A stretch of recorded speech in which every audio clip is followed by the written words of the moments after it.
Hello friends, मैं संदीप और आप देख रहे हैं एसपीजी गांव से शहर तक। आइए हम दिखाते हैं आज की सबसे बड़ी खबरें। वहीं पे जाओ, वहां पे पाकिस्तान के पास जाकर के वहीं रहो। क्यों हिंदुस्तान पे बोझा बने हुए हो? हिंदुस्तान के इस बोझे को दूर करने की आवश्यकता है। भारत माता की वंदे वंदे वंदे।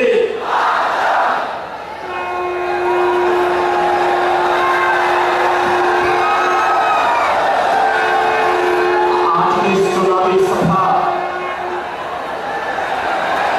में उपस्थित भारतीय जनता पार्टी के महाराष्ट्र के अध्यक्ष श्रीमान चंद्रशेखर बावनकुळे जी, पालघर लोकसभा क्षेत्र से भारतीय जनता पार्टी और एनडीए के प्रत्याशी श्री हेमंत सावरा जी, पालक मंत्री श्री रविंद्र चौहान जी, मंच पर उपस्थित माननीय सांसद श्री राजेंद्र गावित जी, माननीय विधायक श्री नीतीश राणे जी,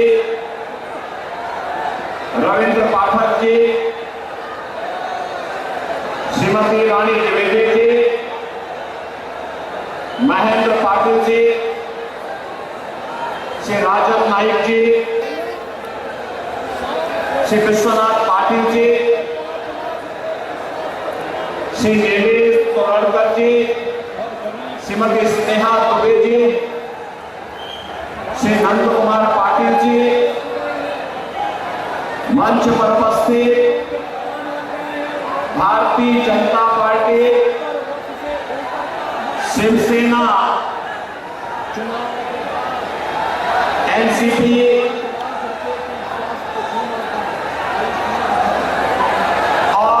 एनडीए के सभी सहयोगी दल के सभी हमारे पदाधिकारीगण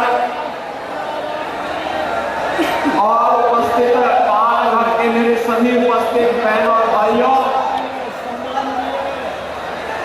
मैं सबसे पहले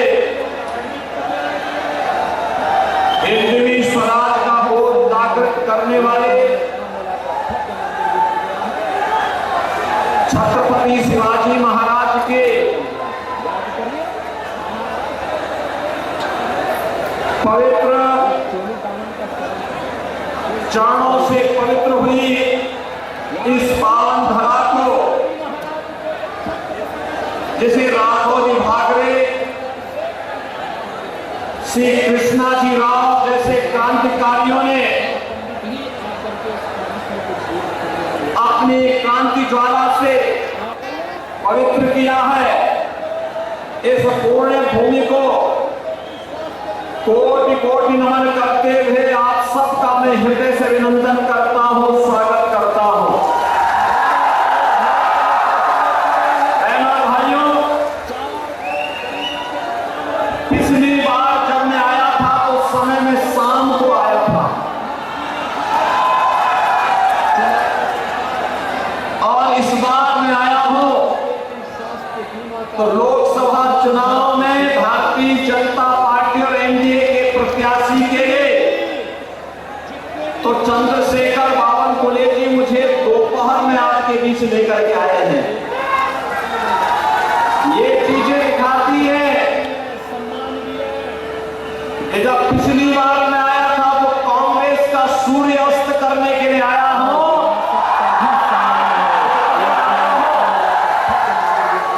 मान के चलिए भारत के अंदर छत्रपति शिवाजी महाराज के द्वारा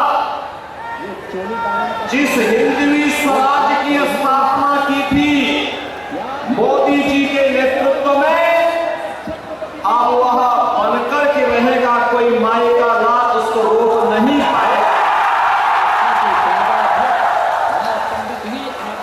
आपने अयोध्या में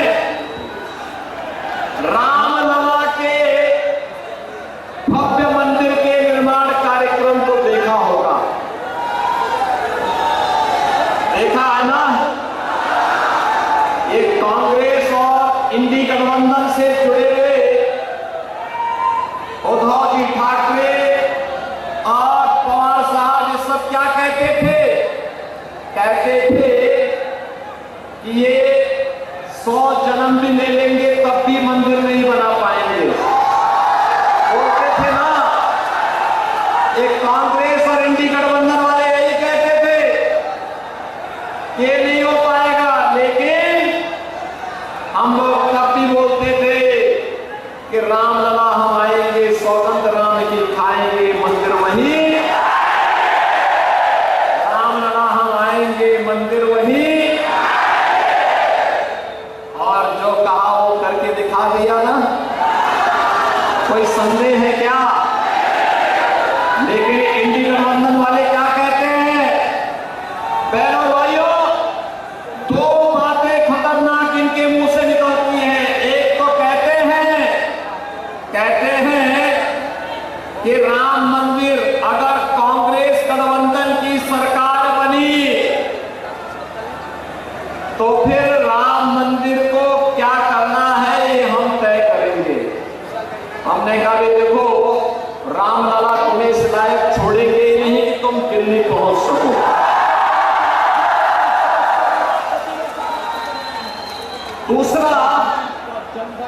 दूसरा इन लोगों के द्वारा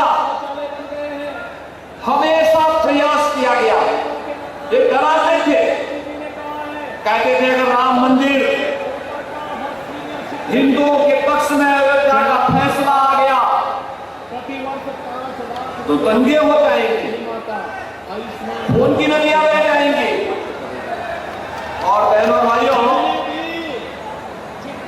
अयोध्या में माननीय उच्चतम न्यायालय का फैसला राम मंदिर के पक्ष में आया।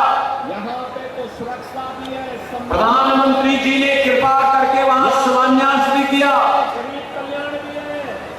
राम मंदिर का निर्माण भी हुआ, रामलला विराजमान भी हुए, कहीं तिनका नहीं हिला, तो बात बहुत दूर की है। और मैं इन इंडी गठबंधन वालों को भी कहना चाहता हूं, उत्तर प्रदेश में तो पिछले 7 वर्ष में कोई दंगा ही नहीं हुआ। अगर हम लोग रामलला को आप सबके आशीर्वाद से, भारत की जनता के आशीर्वाद से, मोदी जी के नेतृत्व में अयोध्या में विराजमान कर सकते हैं, तो बड़े बड़े माफिया और दंगाइयों का राम नाम सत्य है की यात्रा भी निकाल सकते। और ये हुआ है ना, देखो पहले जो बड़े बड़े माफिया वहां पर सत्ता का संचालन करते थे, धमकाते थे, अराजकता फैलाते थे, बेटी और व्यापारी की सुरक्षा के लिए खतरा बने हुए थे, वहां के विकास के बैरियर बने हुए थे, हमने बुलडोजर चला करके एक झटके में उनकी सफाई कर दी।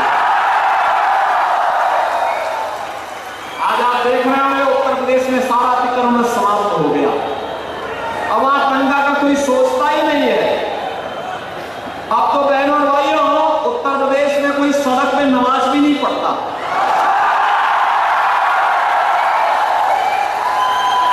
अब आप मस्जिदों के भी माइक उतर गए। अगले 5 वर्ष में आप देखेंगे कि लोग भूल ही जाएंगे कि ये भी कोई चीज होती थी, कि चिल्लाहट होती थी, लोग परेशान होते थे, लोग भूल जाएंगे।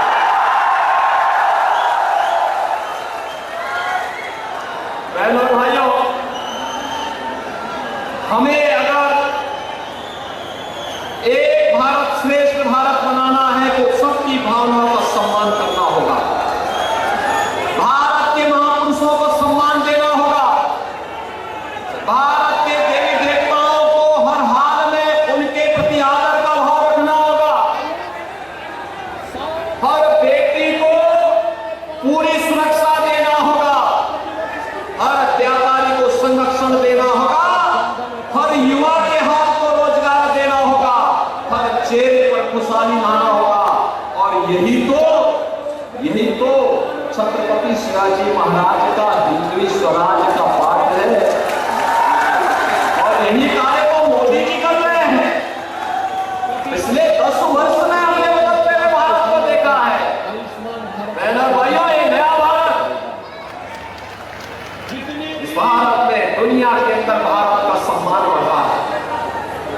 सीमाएं सुरक्षित नहीं है, आतंकवाद और नक्सलवाद पर लगाम कसा गया है। और आपने भी देखा है आतंकवाद और नक्सलवाद को पूरी तरह नकेल कसाया गया है, लेकिन अगर कहीं पटाखा का भी थोड़ा सा जोर से आवाज हो जाए तो सबसे पहले पाकिस्तान सफाई देता है कि मेरा हाथ नहीं है, मेरा हाथ नहीं है। तो किसी मालूम है ये नया भारत है, छेड़ता नहीं, लेकिन कोई छेड़ता है तो छोड़ता भी। और कांग्रेस की सरकार के समय क्या होता था, आतंकवाद होता था, मुंबई विस्फोट हुए थे, कांग्रेस के लोग क्या कहते थे, यूपीए सरकार कहती थी आतंकवादी सीमा पार के। अरे सीमा पार के हैं तो आपकी मिसाइल कब के लिए है? जैसे मोदी जी ने एयर स्ट्राइक करके सीधे पाकिस्तान के अंदर घुस करके आतंकवाद को पूरी तरह तबाह किया। और अब तो आपने देखा होगा ब्रिटेन के एक बड़े समाचार पत्र ने यह लिखा कि पाकिस्तान के अंदर पिछले 3 वर्ष के अंदर जितने बड़े दुर्दांत आतंकवादी थे वे एक-एक करके मारे गए। और मारने वालों में भारत की एजेंसी का हाथ है। जो हमारा दुश्मन है हम उसकी पूजा थोड़े करेंगे। अरे कोई हमारे लोगों को मारेगा, कोई हमारे लोगों को मारेगा तो हम उसको पूजेंगे नहीं भाई, हम भी तो उसको वही करेंगे जिसका वो हकदार है, जिसका वो हकदार है। और वही हो रहा है। और अब तो पाकिस्तान को, पाक अधिकृत कश्मीर को बचाना मुश्किल हो रहा है। आप देखना चुनाव के बाद मोदी जी को तीसरी बार प्रधानमंत्री बनने दीजिए, अगले 6 महीने के अंदर आप देखेंगे कि पाक अधिकृत कश्मीर भी भारत का हिस्सा होगा। इसके लिए हिम्मत चाहिए होती है, हिम्मत, दम हो तभी ये काम हो सकता है। ये कांग्रेस की तरह नहीं, कांग्रेस की तरह नहीं, इंडी गठबंधन के नेताओं की तरह, उनके घटक दलों की तरह नहीं कि हम आतंकवाद पर कुछ नहीं कर सकते क्योंकि ये तो पाकिस्तान से ही तो बोलते थे लोग।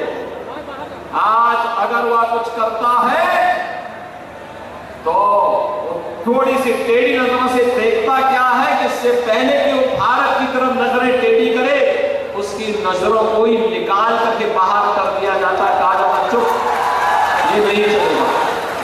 बहनों और भाइयों, ये नया भारत है, बिना रुके, बिना डिगे, बिना हटे, बिना डरे आज मोदी जी के नेतृत्व में विकास की जिस यात्रा को आगे बढ़ा रहा है आप सबके सामने है।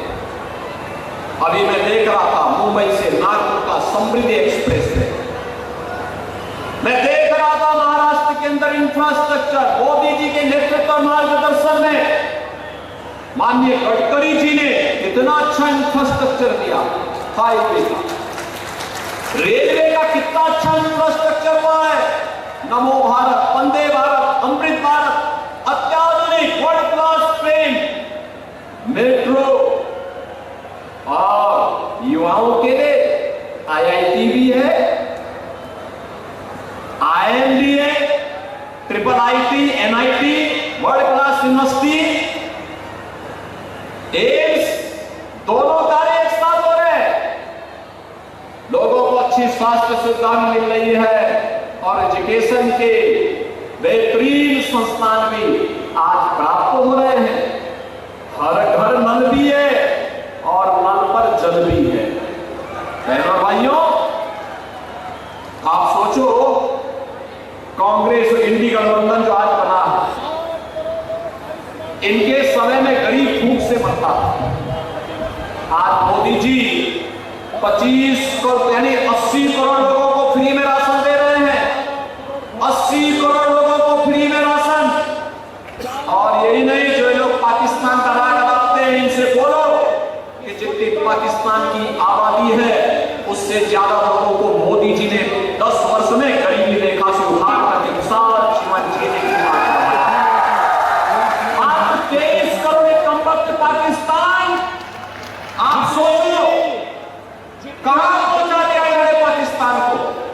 अरे हिंदुस्तान में रहता तो भूखों नहीं मरता, उनको भी फ्री में राशन मिलता। लेकिन आज गली मोहल्लों में कुछ जीव लड़ते हैं ना एक रोटी के टुकड़े के लिए, यही पाकिस्तान में 1 किलो आटा के लिए छीना झपटी होती है। आंदोलन चल रहे हैं, धरना प्रदर्शन चल रहे हैं, बड़े बड़े अभियान चल रहे हैं, आगजनी हो रही है, तोड़फोड़ हो रही है, क्योंकि खाने के लिए कुछ भी नहीं है पाकिस्तान में। तो जो पाकिस्तान का राग आपते हैं, इनसे बोलो कि जाओ पाकिस्तान में जाके भीख का कटोरा लेकर के भीख मांगो, हिंदुस्तान में भूसा कर दो। जाओ ना वहीं पे, जाओ वहां पे पाकिस्तान के पास जाकर के वहीं रहो। क्यों हिंदुस्तान पे बोझा बने हुए हो? हिंदुस्तान के इस बोझे को दूर करने की आवश्यकता। बहनों और भाइयों, 60 करोड़ लोग आयुष्मान भारत में 5 लाख रुपए की स्वास्थ्य बीमा प्रतिवर्ष प्राप्त कर रहे हैं और गरीब का जनधन अकाउंट खुल गया है। 12 करोड़ घरों के लिए शौचालय बन गए हैं, 4 करोड़ गरीबों के मकान बन गए हैं। और मोदी जी ने कहा है कि 70 वर्ष से ऊपर का हर सीनियर सिटीजन चुनाव के बाद प्रतिवर्ष 5 लाख रुपए की स्वास्थ्य बीमा का, आयुष्मान भारत की सुविधा का लाभ प्राप्त करेगा। जितने भी गरीब बचे हैं, जिनके पास अपना आवास नहीं है, उनको एक आवास मिलेगा। यहां पे तो सुरक्षा भी है, सम्मान भी है, यहां पे विकास भी है, गरीब कल्याण भी है और विरासत का भी सम्मान है। अयोध्या में रामलला का भव्य मंदिर भी बन गया है, काशी में काशी विश्वनाथ का मंदिर बन गया है। याद करिए, महाराष्ट्र और उत्तर प्रदेश का संबंध तो ये चोली दामन का संबंध है, कोई अलग कर ही नहीं सकता। याद करिए, छत्रपति शिवाजी महाराज को जब छत्रपति की उपाधि से सम्मानित करना था, उनका अभिषेक करना था, तो काशी के काका भट्ट महापंडित ही आकर के इसका रस्म को पूरा करने में योगदान दिए। आप हमारे काशी में आइए, वहां मराठा घाट मिलेगा, वहां पर महाराष्ट्र के राजाओं के द्वारा बनाए गए, भोसले के द्वारा बनाए गए बड़े बड़े घाट मिलेंगे। वहां पर मराठा समाज अलग से काम करता है, महाराष्ट्र समाज अलग से काम करता है। अलग अलग प्रकार के रीति रिवाजों का केंद्र बिंदु आज काशी बना हुआ है। काशी में भगवान विश्वनाथ धाम आज आप देखिए क्या जगमगा रहा है। और काशी के साथ अयोध्या, अयोध्या के बाद अब मथुरा की तरफ हम आगे बढ़ेंगे। हमारे कृष्ण कन्हैया कहां चुप बैठने वाले हैं, वो तो पहले ही बोल चुके हैं, उन्होंने तो पहले ही कह दिया है, वो तो पहले ही इस बात की घोषणा कर चुके हैं कि परित्राणाय साधूनां विनाशाय दुष्कृतां। उन्होंने पहले कह दिया है कि मैं सज्जनों का संरक्षण करूंगा और रामद्रोहियों का, राष्ट्रद्रोहियों का नाश करूंगा, उनको जीने नहीं दूंगा।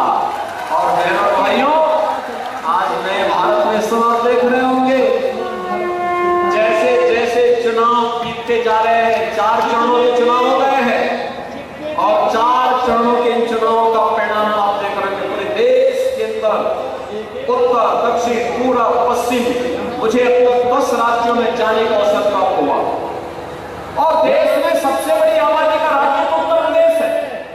बहनों और भाइयों, मैं कह सकता हूं वहां पे एक ही आवाज है, हर ओर से एक ही आवाज, एक ही नारा पूछता है और वह पूछता है कि फिर एक बार, फिर एक बार, फिर एक बार, अब की बार, अब की बार 400 पार के नारे से एक कांग्रेस है, उद्धव ठाकरे हैं, शरद पवार जी हैं, लालू जी हैं, अखिलेश यादव हैं, इन सबको अपने पैरों के नीचे की जमीन की शक्ति नहीं दिखाई देती। कहते क्या होगा, 400 क्या होगा? फिर पूछते हैं, जनता से पूछते हैं 400 पार कैसे पाएंगे? तो जनता जनार्दन कहते हैं कि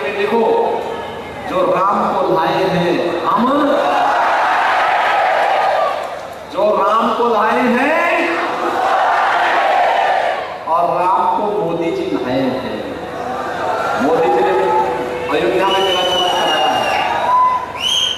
और बहनों भाइयों मैं इसलिए कह सकता हूं, इस चुनाव में कुछ मत देखिए, मोदी जी ने विकास कराया है, सुरक्षा की है, सम्मान दिया है, गरीब कल्याण किया है। अब ये चुनाव जैसे जैसे कांग्रेस के नेताओं के बयान आ रहे हैं, जैसे जैसे उनके साथ सहयोगी दलों के बयान आ रहे हैं, वैसे वैसे चुनाव राम भक्तों और राम द्रोहियों के बीच में अब सिमटता जा रहा है।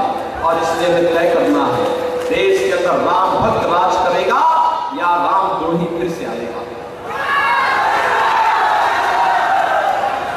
और एक बात और पूरे देश के अंदर चल रही है, राम भक्त ही राज करेगा दिल्ली के सिंहासन पर, यह भी गूंज रहा है पूरे देश के अंदर। और मोदी जी ठहरे राम भक्त। अभी आपने देखा होगा, पहले प्रधानमंत्री है मोदी जी, जिन्होंने अयोध्या में जाके रामलला के मंदिर का शिलान्यास किया। लोग कहते थे अरे ये सब नहीं होने देता, प्रधानमंत्री को क्या शोभा देता?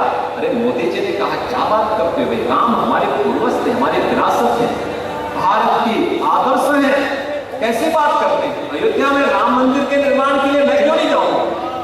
मोदी जी गए, उद्घाटन में मोदी जी गए, 11 दिन का अनुष्ठान रखे और अयोध्या में भगवान राम का भव्य मंदिर का निर्माण किया।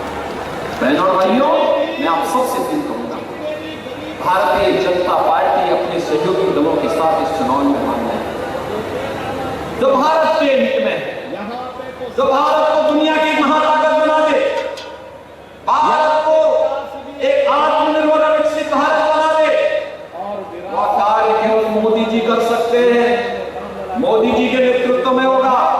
ये कांग्रेस के साथ जितने भी इनके अगल बगल के चक्के बट्टे हैं, ये सभी के सभी लोग अब जब इनके पास सारे हथियार समाप्त हो गए हैं, अभी गाली गलौज में उतर आए, गुमराह करेंगे, अमरगन प्रलाप करेंगे, झूठी घोषणाएं करेंगे, आपको बहकाने का काम करेंगे। इनके बहकाने में आने की आवश्यकता नहीं। ये वो कांग्रेस नहीं जिस कांग्रेस को हम सोचते हैं ये गांधी जी वाली कांग्रेस होगी, नहीं, गांधी जी वाली कांग्रेस नहीं है। गांधी जी ने तो 1947 में कह दिया था कि कांग्रेस का विसर्जन कर दो। और मैं आज आपसे कहूंगा, इस समय है, यही समय है और सही समय है, कांग्रेस और इंडी गठबंधन को विसर्जन करने का समय है, क्योंकि आपको बहनों भाइयों, इस नए भारत में विरासत का सम्मान होगा। देखिए, मोदी जी विरासत के सम्मान की बात करते हैं और कांग्रेस के लोग क्या कहते हैं, इंडी गठबंधन वाले कहते हैं हम विरासत टैक्स लगाएंगे। अरे मेहनत आपके बाप दादा करेंगे, आपके ग्रैंडफादर ने, आपके फादर ने प्रॉपर्टी बनाई, अब ये इसका एक्सरे करवाएंगे, सर्वे करवा करके फिर इसमें से आधी प्रॉपर्टी पे कब्जा करेंगे, फिर उसको मुसलमानों को आवंटित करेंगे। कोई रोहिंग्या आएगा, कोई बांग्लादेशी आएगा, कोई पाकिस्तानी आएगा, कोई अफगानिस्तानी आएगा, क्या आप इसको स्वीकार करेंगे? क्या भाइयों, इंडी गठबंधन में अब औरंगजेब की आत्मा घुस चुकी है, इसको बताने देना। औरंगजेब को पहले ही छत्रपति शिवाजी महाराज समाप्त कर चुके हैं, अब महाराष्ट्र के अंदर औरंगजेब और उसकी संतानों को नहीं आने देना है। आप सहमत हैं? सहमत है ना? मोदी जी के नेतृत्व में अब की बार 400 पार के लक्ष्य की तरफ महाराष्ट्र बन रहा है ना? काल अगर फिर से जीतेंगे, भारी बहुमत से जीतेंगे, आप जिताएंगे, सहमत हैं? लेकिन बहनों और भाइयों, आज चुनाव प्रचार का अंतिम दिन है, कल एक दिन बचेगा।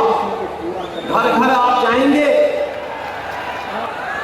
घर घर जाकर के हेमंत सावरा जी के लिए कमल चुनाव चिन्ह पर वोट मांगेंगे। सभी लोग सहमत हैं? मोदी जी का प्रतिनिधि बन करके सभी लोग जाएंगे ना? तो फिर मेरे साथ आप बोलेंगे, सभी लोग बोलेंगे भारत माता की